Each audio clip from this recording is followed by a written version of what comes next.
কেমন আছো বন্ধুরা? আমি গৌরব চ্যাটার্জি, আমি একজন সাইকোলজিস্ট। বিগত কিছুদিন ধরে ল অফ অ্যাট্রাকশনের মূল সূত্রগুলোর ওপর আমি কিছু বলছি। ল অফ অ্যাট্রাকশনটা পুরোপুরি মনোবিজ্ঞানের উপরে বেস করা, এটা পুরো মনোবিজ্ঞান বা সাইকোলজি বেসড। তো আজকে এটা তোমাদের দিচ্ছি ভিডিও, এটা সেলফ লাভের ওপরে। সেলফ লাভটা কী? সেলফ লাভটা হলো নিজেকে ভালোবাসা। এটা কখন শুরু হয়? কারুর কারুর প্রথম থেকেই খেয়াল থাকে, আর বেশিরভাগ মানুষই কী করে না, যখন চারদিক থেকে গুঁতো গাঁথা খাচ্ছে বা তাচ্ছিল্য পাচ্ছে, হ্যাঁ, ঠিকমতো লোকে পাত্তা দিচ্ছে না, এবং নিজেকেও অনেক টর্চার করে মানসিকভাবে, জেনে না জেনে অজান্তে নিজেকে খুবই দুঃখী করে রাখছে। বহুদিন ধরে নিজের ভেতরে নিজের আত্ম অবিশ্বাস পুষছে। হ্যাঁ, নিজেকে কোনো অন্যায় করেছে বা কিছু করেছে তার জন্য নিজেকে নিজে গিল্ট ফিল করছে, নিজেকে নিজেই কষ্ট দিচ্ছে মানসিকভাবে। তো এইসব থেকে আস্তে আস্তে ভেতরে একটা কুণ্ঠা বোধ ডেভেলপ করে, শারীরিকভাবে হোক বা অন্য সব দিক দিয়ে হোক। নিজের প্রতি একটা অবজ্ঞা আসতে আরম্ভ করে। তখন মানুষের ব্যবহার আস্তে আস্তে, কম বেশি সবার ভেতরে এই জিনিসটা থাকে, একটা আত্মবিশ্বাস নিজের ওপরে আসতে থাকে। তখন তার বাইরের তার প্রতিক্রিয়াও তাই সে দেখে। প্রতিক্রিয়া রূপে দেখছে যে লোকে তাকে পাত্তা দিচ্ছে না, লোকে তার কথার দাম দিচ্ছে না। এইসবগুলো প্রতিক্রিয়া, তখন সে আরও দুঃখী হয়। কারণ যে মানে কোনো কুকুরের সামনে যদি কেউ জড়সড় ভয় কুণ্ঠা নিয়ে যায়, তো কুকুর তাকেই বেশি তাড়া করে। মানে কি, তুমি ভেতরে যে ভাবটা রাখবে, বাইরে তার প্রতিক্রিয়াও তুমি সেরকমই দেখবে। তো সেই জিনিসটাই বলতে চলেছি যে সেলফ লাভ জিনিসটা কি না, যখন বাইরের থেকে তুমি নেগেটিভ প্রতিক্রিয়া দেখছো, তাচ্ছিল্য ভাব পাচ্ছ, কষ্ট পাচ্ছ, বাইরের ব্যবহার বাইরে দেখছো, তখন বুঝতে হবে যে গলদ নিজের ভেতরে রয়েছে কিছু।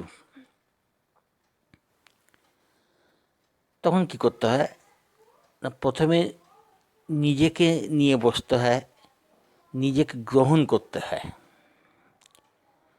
তুমি যেমন, তোমার দোষ ত্রুটি শুদ্ধ, তুমি নিজেকে গ্রহণ করো। এটা নিজেকে বলতে হয় যে আমার সমস্ত ত্রুটি, সমস্ত দোষ শুদ্ধ, আমি নিজেকে গ্রহণ করলাম, সব সেটা তো আমারই।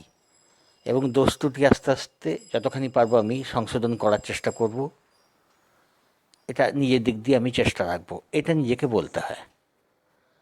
আর যদি অজান্তে কোনো বা জেনে শুনেও কখনো অপরাধ হয়ে থাকে, তার জন্য নিজেকে ক্ষমা করতে হবে, যে আমি নিজেকে ক্ষমা করলাম। আমার দোষ ত্রুটি আর যেসব অন্যায় আমার দ্বারা, ভুল কাজ আমার দ্বারা হয়ে গেছে, জেনে না জেনে যাই হোক, তার জন্য আমি নিজেকে ক্ষমা করছি। এটা হলো সেলফ লাভের প্রথম প্রধান শর্ত। নিজেকে গিল্ট কমপ্লেক্স, মানে গিল্ট কমপ্লেক্স হলো অপরাধ বোধ। তো গিল্ট কমপ্লেক্স থেকে নিজেকে মুক্ত করা, তার জন্য নিজেকে ক্ষমা করা সবথেকে বড় কথা। নিজেকে নিজে ক্ষমা করতে হবে, নিজেকে নিজে সান্ত্বনা দেওয়া যে আমার সমস্ত যা কিছু ভুলভ্রান্তি সব শুদ্ধ, আমি নিজেকে গ্রহণ করলাম। আমি নিজেকে আর কখনো অবজ্ঞা করব না, নিজেকে যথেষ্ট সম্মান দেব, গুরুত্ব দেব। নিজেকে গুরুত্ব দেওয়া, নিজেকে সম্মান দেওয়া, এগুলো হলো সেলফ লাভের প্রথম স্টেপ, নিজেকে অ্যাকসেপ্ট করা। ঠিক আছে, এর সাথে সাথে স্টেপগুলো যেটুকু নেওয়া যায় আর কি, সেটা হলো শরীর সম্বন্ধে। নিজের শরীরকে সবসময় সুন্দর স্বীকার করতে হবে যে হ্যাঁ, আমার শরীর খুব শ্রেষ্ঠ, আমার শরীরের যা কিছু আছে খুব সুন্দর, আমি তাকে গ্রহণ করলাম এবং এটা খুবই ভালো। আমার শরীর খুব সুন্দর, খুব সুস্থ, খুব শক্তিমান, এটা তোমাকে অ্যাফার্ম করতে হবে। শরীরের কন্ডিশন তোমার যেমনই হোক না কেন, ওটা যদি খারাপ থাকে তাহলে ওটা আস্তে আস্তে ইমপ্রুভ করবে। এই সম্বন্ধে অনেক ভিডিও আছে সেলফ লাভের, কিন্তু এই মূল সূত্রগুলো বলছি আমি, যে নিজেকে নিজে গ্রহণ করা প্রথম, তারপর নিজের শরীরটা সম্বন্ধে, নিজের চেহারা সম্বন্ধে, যে হ্যাঁ আমি সুন্দর, আমি সুন্দরী, হ্যাঁ আমি সুপুরুষ, এটা বলতে হবে। নিজেকে নিজে বলতে হবে যখনই তুমি আয়নার সামনে দাঁড়াচ্ছ, অ্যাফার্মেশন করতে হবে আয়নার দিকে তাকিয়ে যে আমার শরীর শ্রেষ্ঠ, শ্রেষ্ঠ শরীর আমি পেয়েছি, দারুণ শরীর পেয়েছি, সে যেমনই শরীর হোক না কেন, এটা বলতে হবে। আস্তে আস্তে দেখবে কন্ডিশন ইমপ্রুভ করে। প্রথম দিকে মনে হবে যে জোর করে বলছি, কিন্তু আস্তে আস্তে বিশ্বাস হতে আরম্ভ করবে এবং শরীরের কন্ডিশন ইমপ্রুভ করতে আরম্ভ করবে, নিজের ভেতরে জোর পাবে। তার সাথে এটাও বলতে হবে যে আমার শরীরের ভেতরে যেসব অর্গানগুলো আছে, কলকবজার ভেতরে যে মেশিনারি নিজের শরীরের, সেগুলো পর্যন্ত খুব সুন্দর, খুব সুস্থ, খুব সুন্দরভাবে কাজ করছে শরীরের ভেতরের অর্গানগুলো। এটা হলো শরীরের ব্যাপার। তারপরে নিজের শরীরের চেহারার যত্ন নেওয়া বাইরের দিক থেকে। মেয়েরা মেকআপ টেকআপ করে চেহারাটাকে সুন্দর রাখার জন্য, সেটা ঠিক, সেটা করছে ভালো যতখানি পারো। সবসময় বাইরে যে পার্লারে যেতে হবে তাও নয়, বাড়িতেও অনেক ভালো থাকা যায় রূপচর্চা করে। আর ছেলেরাও তাই, ছেলেরাও চেহারার যত্ন, হ্যাঁ সে মেয়েদের মতো করে অতিরিক্ত নিজের চেহারার যত্ন না নিলেও চলে, কিন্তু মোটামুটিভাবে নিজেকে বাইরের দিক দিয়ে সুরূপ রাখা যতখানি যায়, সুন্দর রাখার চেষ্টা, বাইরের দিক দিয়ে চেহারার যত্ন নিতে হয়, চেহারা চুল এসবের যত্ন নিতে হয়, এবং এগুলো নিয়মিতভাবে। এরপরে আসছে মনের দিকে।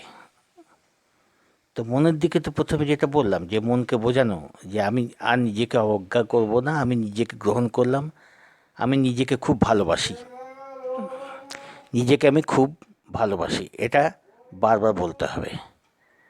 হ্যাঁ, আমার দোষ ত্রুটি শুদ্ধ, আমি নিজেকে ভালোবাসি, আমার যা অন্যায় দোষ তার জন্য আমি নিজেকে ক্ষমা করলাম, এইগুলো বারবার বলতে হবে নিজেকে। এটা হলো মনের দিককার ব্যাপার। এবং মনের দিকে আর একটা জিনিস করতে হয়, খুব ভালো হয় তাহলে, সেটা হলো মেডিটেশন প্র্যাকটিস।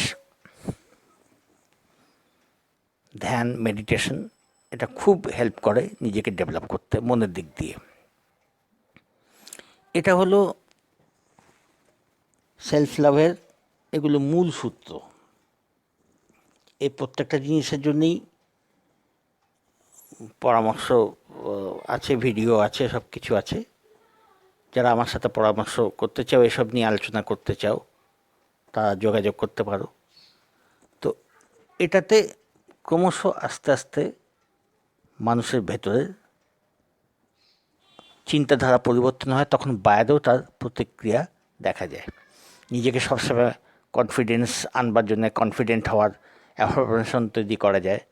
আয়নার সামনে দাঁড়িয়ে নিজে কনফিডেন্স ডেভেলপ করবার অ্যাফার্মেশন করা, এগুলো সব সেলফ লাভের ভেতরে পড়ে।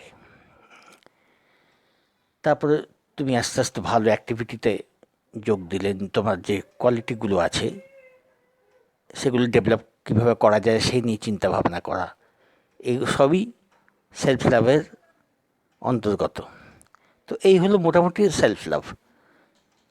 এর প্রত্যেকটা আলাদা আলাদা ব্যাপার নিয়ে আলাদাভাবে আলোচনা করা যায়, চর্চা করা যায়, এবং এক্সারসাইজও রয়েছে, প্র্যাকটিসও আছে, সেগুলো করা যায়।